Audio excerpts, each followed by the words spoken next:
If you're a maintenance supervisor for a commercial property, you've had to deal with everything from leaky faucets to flickering light bulbs. But nothing's worse than that ancient boiler that's lived in the building since the day it was built, 50 years ago. It's enough to make anyone lose their cool. That's where Grainger comes in.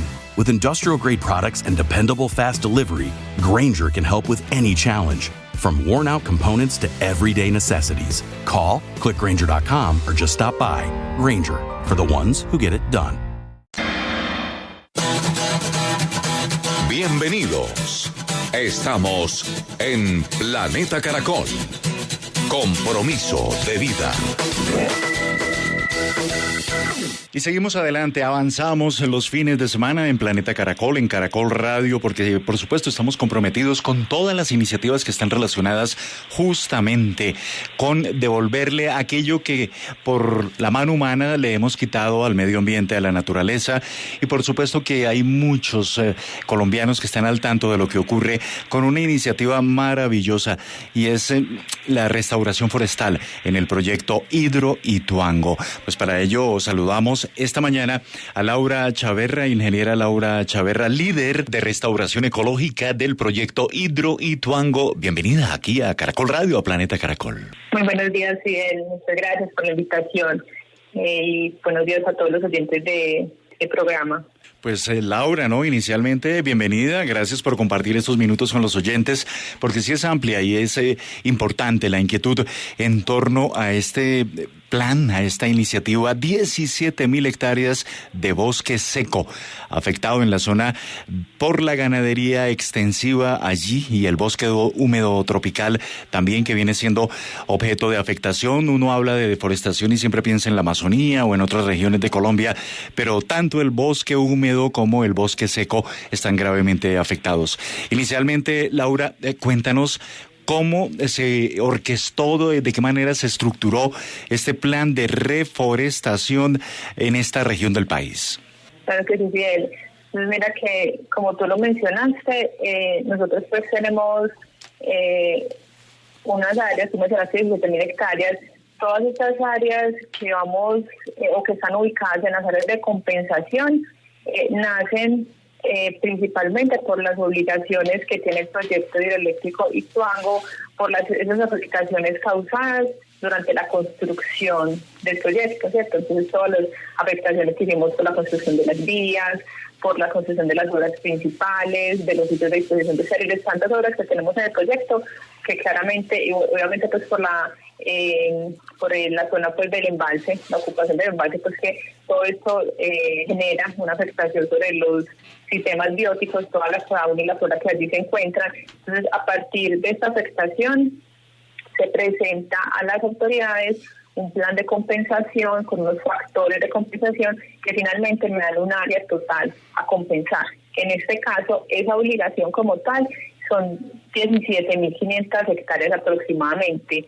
Entonces, ¿cómo comienza el proyecto pues a cumplir esas obligaciones? El proyecto adquiere una gran cantidad de hectáreas para poder compensar pues esas afectaciones realizadas, y estas áreas adquiridas se ubican tanto en el bosque seco tropical, que como tú lo mencionabas, pues es un ecosistema muy importante del país y que es altamente amenazado, y otras áreas en el bosque homotropical, que ambos ecosistemas pues fueron afectados por el proyecto en una muchísima menor medida de afectación pues con relación a las áreas, y pues nosotros compensamos pues digamos que hubo una afectación aproximada de 5,000 hectáreas y vamos a compensar más de 17,000 hectáreas. Claro. Eso es muy importante esa claridad, porque EPM va a compensar entonces aproximadamente 17,500 hectáreas de una zona afectada directamente que fue de 5,000 hectáreas. En ese orden de ideas, ya se han diseñado mapas de acción, mapas para el desarrollo y el despliegue de ese proceso de restauración ecológica. Exacto, y te quería mencionar que a veces la gente pues tiende a confundirse un poquito, porque la obligación son 17,500 hectáreas, pero el proyecto ha adquirido un área muchísimo más alta, porque adicional a las hectáreas que adquirimos en el bosque seco y en el bosque húmedo, adquirimos más de 6,000 hectáreas en el bosque húmedo premontano, que no hace parte de las obligaciones del proyecto, pero las adquirimos para conservar como la cuenca en general, y muy importante pues, y que le interesa mucho pues a IPM, es esa conservación del recurso hídrico. Entonces, por temas de conectividad, de paisaje, de desplazamiento de la fauna, se adquirió un área pues bastante importante que entonces, sumada a las otras áreas, suman 24.300 hectáreas aproximadamente. Dentro de todas estas áreas que ya el proyecto adquirió, tenemos diferentes coberturas, ¿cierto? Entonces, tenemos áreas de bosques, áreas de pastos, de herbazales, de vegetación secundaria, y entonces, de acuerdo a la cobertura que se encuentre pues en cada zona, nosotros diseñamos unas acciones, bien sea de conservación o de restauración ecológica, de usos sostenibles, más que todo con las comunidades, y una restauración espontánea, que es para estas zonas que por sí solas se han comenzado a recuperar y no requieren de acciones activas para poder recuperar como esa biodiversidad que estamos tratando de compensar. Estamos en Caracol Radio, en Planeta Caracol, hablando con la líder de restauración ecológica del proyecto Hidroituango, Laura Chaverra. Laura, toda esta labor de restauración ecológica está a lo largo del cañón del río Cauca, allí en el departamento de Antioquia. ¿Cuáles son los municipios que están beneficiados, sobre los cuales ustedes están emprendiendo este proyecto? Claro que sí, entonces, yéndome como desde la zona más al norte del proyecto, tenemos los municipios de Toledo, Briceño, Ituango, no yendo como hacia el occidente, Sabana Larga, Teque, Liborina, Buriticá. Son los principales municipios en los cuales en los cuales adquirimos áreas y en los cuales que ya empezamos a hacer unas actividades de restauración, pero posteriormente estas actividades pues van a ser a una mayor escala. ¿Cómo fue la relación con las comunidades allí, con las autoridades locales?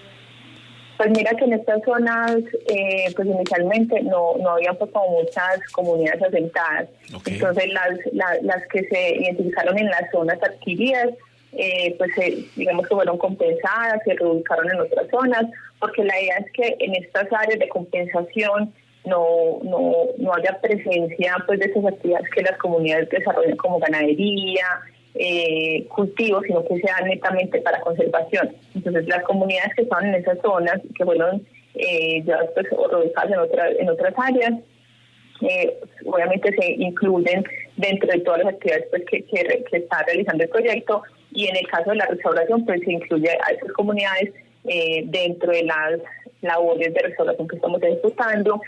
También en una zona pues donde hay una población que está muy cercana a estas áreas de compensación, la idea es hacer con estas personas actividades de uso sostenible, entonces implementar dentro de los proyectos adquiridos cultivos de uso sostenible que se permita tener los cultivos pues que normalmente ellos tenían con árboles y con ganado, que son sistemas silvopastoriles,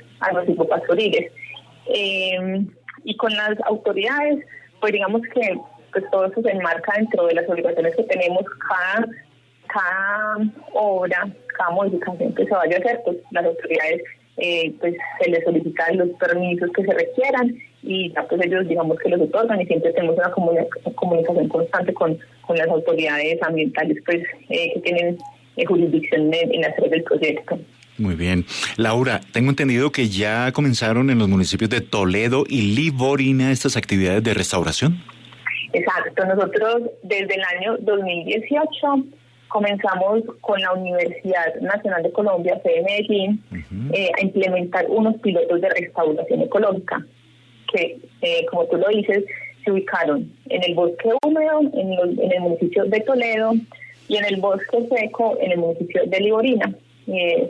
Este año se comenzó también en Buriticá. Entonces, la idea era que con esos proyectos piloto, que eran que se reforestaron aproximadamente 90 hectáreas en esos 3 años, la idea era poder identificar cuáles eran las mejores estrategias, las mejores especies que mostraban pues mejores tasas de supervivencia, qué áreas eran aptas para atender, cuáles no. Entonces, digamos que este proyecto piloto nos permitió identificar como las estrategias más exitosas para ya el siguiente año, en el 2022, comenzar a hacer una restauración masiva, por así decirlo, pues porque tenemos unas áreas inmensas por restaurar. Entonces, ya con estos resultados que estamos consolidando en estos momentos, porque aún estamos dentro del contrato con la Universidad Nacional, que se termina en junio, pues con todos los resultados consolidados, la idea es comenzar entonces el próximo año a realizar una restauración ecológica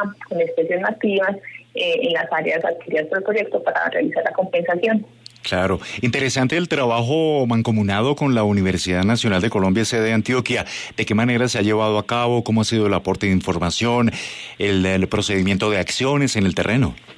Digamos que todo esto está enmarcado dentro de un contrato que tiene unas especificaciones técnicas, sin embargo, pues que tiene como una hoja de ruta a implementar pues en campo. Entonces, la selección de estas áreas de restauración, entonces la Universidad Nacional también nos aporta nuevos conocimientos, entonces ellos hacen unos análisis muy detallados en las áreas que queremos restaurar, hacen análisis de conectividad, hacen caracterización de flora y de fauna para poder identificar cómo es el estado inicial de esas zonas, y después posteriormente cómo esas acciones de restauración pues están contribuyendo a la biodiversidad y al éxito de la restauración. Entonces, tener como aliado a la Universidad Nacional ha sido muy exitoso, porque ellos son expertos en conservación de bosques, en todos los temas de restauración, y bueno, sumado pues como a esos lineamientos que desde PM le damos y al conocimiento de ellos, hemos tenido unos resultados muy buenos y que pensamos pues seguir implementando en próximos años pues con las acciones de restauración que les contaba. Claro, estamos hablando con la líder de restauración ecológica del proyecto Hidro Ituango, Laura Chaverra. Laura, para todos los oyentes que nos escuchan esta mañana, este fin de semana en Caracol Radio, en Planeta Caracol, ¿qué es restauración? Es decir, hay maneras, por ejemplo, que uno aísla una zona próxima, en el caso particular del río Cauca, y la naturaleza por sí misma comienza a restaurarse, a recuperarse, pero ustedes están también plantando diferentes especies correspondientes al bosque secotropical, al bosque húmedo tropical, tienen vivero. ¿Cómo es ese proceso, el de las plántulas, llegar al sitio, luego verificar qué porcentaje de siembra se ha logrado, que no se ha podido alcanzar? Cuéntanos un poco de esa estructura, de ese andamiaje.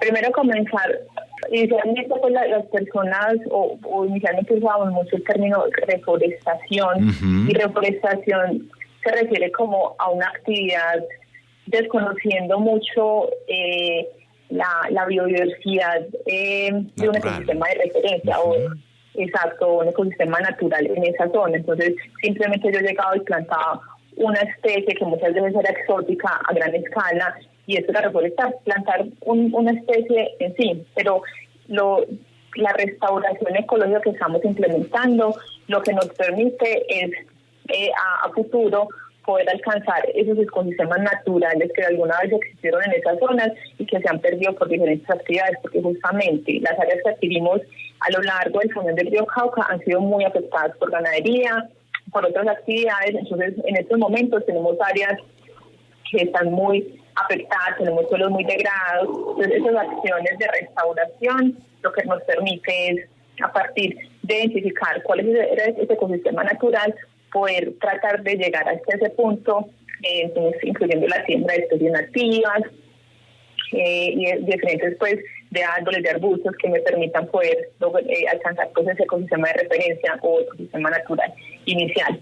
Entonces, ¿cómo lo hacemos nosotros? Nosotros tenemos en el proyecto un vivero pues de gran capacidad, en el cual se produce todo ese material vegetal que se va a utilizar en la siembra. Entonces, inicialmente realizamos recorridos, identificamos fuentes semilleras. Fuentes semilleras son aquellos árboles que tienen un muy buen porte, que están muy sanos o pues que están bien fitosanitariamente hablando, o sea, no presentan plagas ni enfermedades. Desde esos árboles que se ven sanos, que tienen una buena altura, hacemos recolecta de semillas de todas las especies nativas que se identificaron, y todas esas semillas, que son una gran cantidad, son llevadas al vivero, en las cuales se les hacen tratamientos pregerminativos y se siembran y se producen pues a gran escala en el vivero. Posteriormente, estos individuos son llevados a las áreas que vamos a restaurar. Ahora, es importante mencionar que el vivero es operado por una junta de acción comunal. Entonces acá estamos involucrando también a las comunidades en estas acciones de producción y que ellos se vayan involucrando pues como con todas esas actividades de restauración. Entonces, luego todos estos individuos son llevados a las áreas de siembra, se dejan en un sitio acondicionado antes de la siembra para que se vayan, digamos así, como acostumbrando a las condiciones del sitio donde van a ser sembradas, y posteriormente pues ya se les hace una siembra, que en esa siembra utilizamos sobre todo en el bosque seco hidroretenedor. El hidroretenedor es un producto que son como unas bolitas, por decirlo así, como de cristal, sí, que se humedecen, y lo que hace es que de a poco y se introducen en el fondo del hoyo donde se va a sembrar el arbolito, y esas bolitas de a poquito van soltando el líquido que han retenido. Entonces permite que la plantica que se siembra tenga acceso pues, a ese recurso agua, que es vital pues para la supervivencia en los primeros, pues en los estados iniciales de crecimiento. Entonces en el fondo del hoyo se introduce el hidroretenedor, se utiliza un muy buen sustrato, fertilizantes, y se siembran las plantitas. Entonces después de sembrarlas, pues digamos que la Universidad Nacional es la directamente encargada de esas actividades, entonces hace todo ese seguimiento de que las actividades estén bien hechas, de que tengamos una buena supervivencia. Y finalmente también hace un monitoreo que establece una parcela. Dentro de esa parcela hace la medición de la supervivencia como tal, y digamos que todo eso nos lo reportan a nosotros, para nosotros ya empezar a organizar toda la información y, como te decía ahorita, pues mirar cuáles fueron esas estrategias más exitosas y poder empezar a implementarlas ya a gran escala. Claro, no, maravillosa descripción, la visualicé, no, increíble. Una inquietud que siempre he tenido, Laura, tiene que ver con la tierra. Previamente estudié en la tierra, donde se va a llevar a cabo la restauración ecológica, y con base en ello determinan pues los sustratos, digámoslo, la tierrita donde esa semillita va a germinar. ¿Ese punto también lo tienen en consideración? Sí, súper importante, y bueno que lo mencionas. Es muy importante identificar las condiciones de los suelos, las condiciones del suelo inicial, sí, porque estos estudios de suelo me permiten identificar si las áreas que voy a restaurar tienen alguna deficiencia nutricional. Entonces, sí, eso siempre se hace. Digamos que lo hicimos en el año 2018. No se ha vuelto a realizar porque las áreas de restauración están unas muy juntas a las otras, y digamos que el estudio de suelos que se hizo pues permite extrapolar como los resultados a las áreas que se han establecido, pero ya a largo plazo pues se tendrán que tener nuevos estudios de suelos a medida que vayamos avanzando en las acciones de restauración, pero sí es súper importante ese punto. Claro. Bueno, Laura, ¿qué se siente luego de que desde el 2018 están desplegando esta estrategia, luego de que están allí trabajando en la cuenca del río Cauca, restaurando ecológicamente esta región, y volver a pasar allí o recibir información, fotografías, registros de estas plantitas que ya no son plantitas, sino son árboles o arbustos ya creciendo? ¿Cuál es la sensación y cuál es el mensaje que debe llegar a la comunidad? No, pues es súper satisfactorio. Si bien en el bosque seco, como les comenté, que hay tantas deficiencias, que los suelos son tan degradados, el crecimiento es más complicado. Entonces, ir a esas zonas que desde el 2018 comenzamos a restaurar y ver que los arbolitos están verdes, están vigorosos, están creciendo, muestran un muy buen desarrollo, es súper gratificante.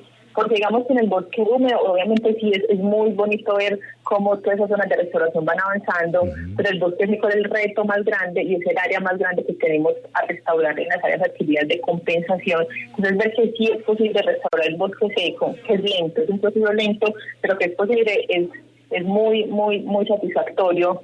Y de mensaje, primero que sí es posible restaurar el bosque seco, que hay tantos tabús con este ecosistema, porque claro, son suelos muy degradados, pero es posible mediante una muy buena asesoría. Afortunadamente, como te dije, estamos trabajando de la mano de la Universidad Nacional, que tienen unas muy buenas técnicas pues y que se están implementando, y que a través de esas acciones que estamos haciendo le estamos devolviendo la vida a estos territorios que han sido muy afectados. Entonces hemos comenzado a ver el retorno de fauna, la mejora de la conectividad en las zonas adquiridas.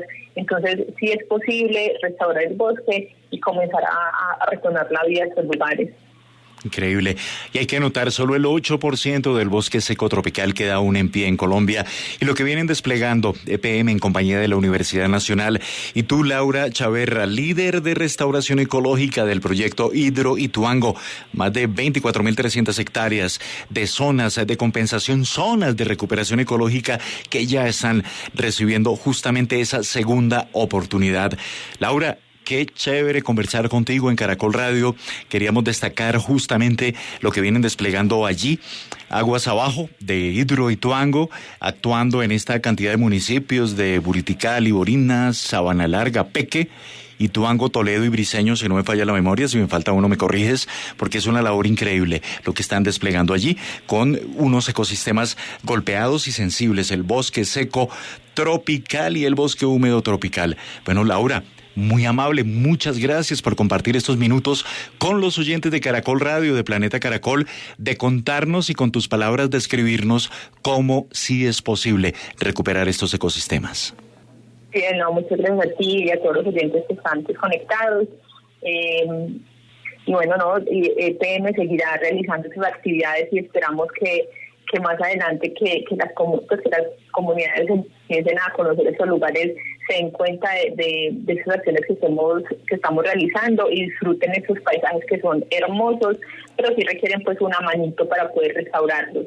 Claro que sí. Y luego una manito adicional para protegerlos, que todos seamos guardabosques de esta labor que vienen desplegando allí a lo largo de la cuenca del río Cauca. Laura, te deseo lo mejor. Te deseo lo mejor y un muy buen fin de semana. Muchas gracias por estar en Caracol Radio. Muchas gracias. Feliz día. Estás en Planeta Caracol.